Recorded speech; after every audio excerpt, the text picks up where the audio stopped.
Hello everybody and welcome back to IELTS Master. This is video number 16 already and we will continue to talk about the skill of listening. Today's topic is culture. As we know, culture is everywhere. It's popular the whole world. We have the Vietnamese culture, we have our traditional costumes and traditional foods. The Chinese people have their own culture. The American people, they have their own culture, right? Graffiti and everything.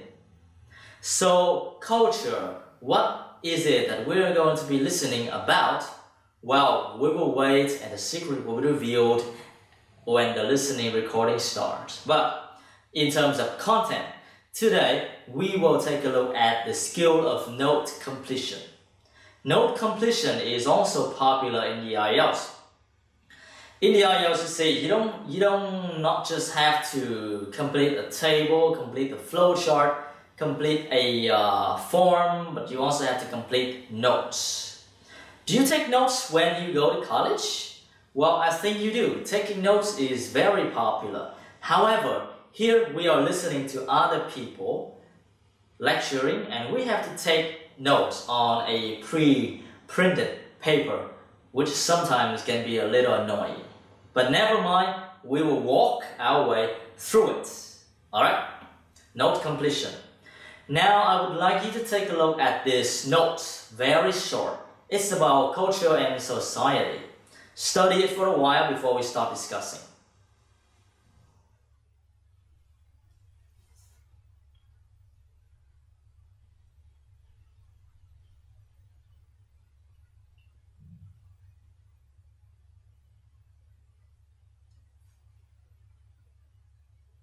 Okay, then as you may have noticed, this is about culture and society. What does the note tell you? That this is a study, right? When was it conducted? In 2004, blah, blah, blah. And one special aspect of the study is what in three cultures. You're gonna have to take a look at something very important right here. One special aspect of it. So this is going to be a noun, a verb, or an adjective. It must be a noun. Number two, sample. Now when you have a study and you have a sample, the sample refers to the number of people who participate in a study. So for example, I do a study on culture and I get 500 people. So my sample is 500, alright? Then maybe number two, we are going to need a number here. They're aged 14 to 17 from 3 countries, alright? And finally, the questionnaire. The questionnaire is a list of questions printed on a form. Number of statements, how many? So here we need a number. Very simple. Are you ready? We are going to listen and find the answer for this. Alright, now here we go. Having referred briefly to the general definition of culture, I want to move on to an example of cultural research in action, a real example of what researchers into culture are doing. This is a study done in 2004 into the global teenager hypothesis. Now, the global teenager hypothesis states that the values and attitudes of teenagers all over the world have become very similar, that teenagers are part of a global culture, rather than a national or a regional one. This study investigated the subject of materialism in 3 different cultures. It asked if teenagers' attitudes to materialism were similar or different in those 3 different cultures. I'd like to go through the main points of this study because I think it demonstrates the interest and usefulness of this kind of research. The research took a sample of 556 high school students of between 14 and 17 years of age from 3 countries. The 3 countries, being also 3 differing cultures, were China, Japan, and the USA. The high schools were in medium-sized cities, and the students came from middle-class areas. There were 172 respondents from China, 168 from Japan, and 216 from the USA. The students were asked to reply to a questionnaire or survey, which consisted of 7 statements. They were asked to say if they agreed or disagreed with the statements. Alright, so you can see that for this lecture, the note completion is kind of simple because everything is clearly laid out for you. This is the complete structure.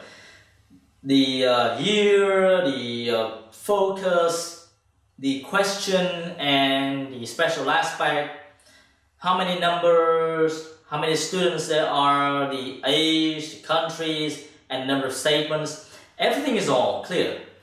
You only have to follow the flow of the lecture in order to find the best answers for your note completion test.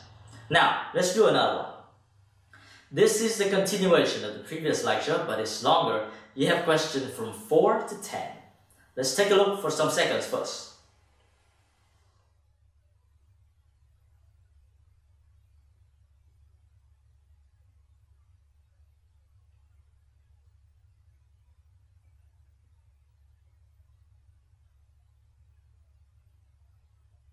So, as you probably have seen now, we have firstly 3 examples of statements. 3 statements. So you look at statement number 1. It's true that something can make you happy. So just focus on statement 1 and find a noun to put here. Statement 2. My dream in life is to be able to own what? Alright, statement 2. And then you look at statement 5. Having the right something is the most important thing in life. An example of results. Okay, statement 1, I don't know what's going to be here. It may be a number. Statement 2 and a statement 5. Finally, the general conclusion. The global teenager hypothesis is what by this research? It must be a passive voice verb. Okay, just for now, but we cannot guess anything more than this. So it would be best to just jump in and listen. Are you ready? Now, here we go. The questionnaire was filled in during the students' regular class time. I'll give you some examples of the statements in the questionnaire. And, by the way, if you want to look into this in further detail, I've got the reference here. Let me see. Oh yes, it's the International Journal of Consumer Studies, Volume 28, Number 4. Of September 2004. The first statement was, it is really true that money can make you happy. Respondents were asked, as they were asked about all the statements, to give their answer on a scale of 1 to 7. 1 on the scale indicated, I strongly disagree. 4 on the scale was neutral. And 7 on the scale was, I strongly agree. The second statement was, my dream in life is to be able to own expensive things. And the 5th was, having the right possessions is the most important thing in life. Let's look at some of the results. With regard to the first statement, it was the Japanese teenagers who agreed most strongly that money could make you happy. The Americans were second, and the Chinese agreed least. However, regarding one's life dream being to own expensive things, it was American teenagers who agreed most strongly with this, and the Chinese who agreed least. As regards the 5th statement about owning the right things, the Americans agreed less strongly than the other 2 groups. It was the Chinese who agreed most strongly with this statement. I haven't been able to analyse all aspects of the study in this lecture, but it does suggest that the hypothesis is not supported by the data. It may be that the culture of the USA is more individualistic, whereas the Chinese culture is more collectivist or communitarian. However, it does not seem to support the global teenager hypothesis. As always, this is something on which we need to carry out more research.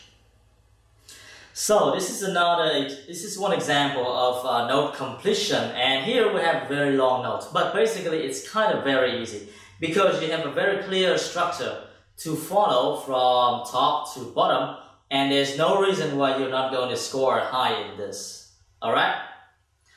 In this short video, we were talking about note completion. Now, taking notes is important. In order to improve your ability to take notes, I suggest that you may want to take notes yourself in the real situation as you go to college. But doing more practice with note-taking, note completion exercise and listening can be another choice. So review the video and do the exercises that follow. Thank you very much for joining me with today's lesson on culture and listening, note-taking. I'm going to see you in video number 17. We will continue on the listening path. Alright.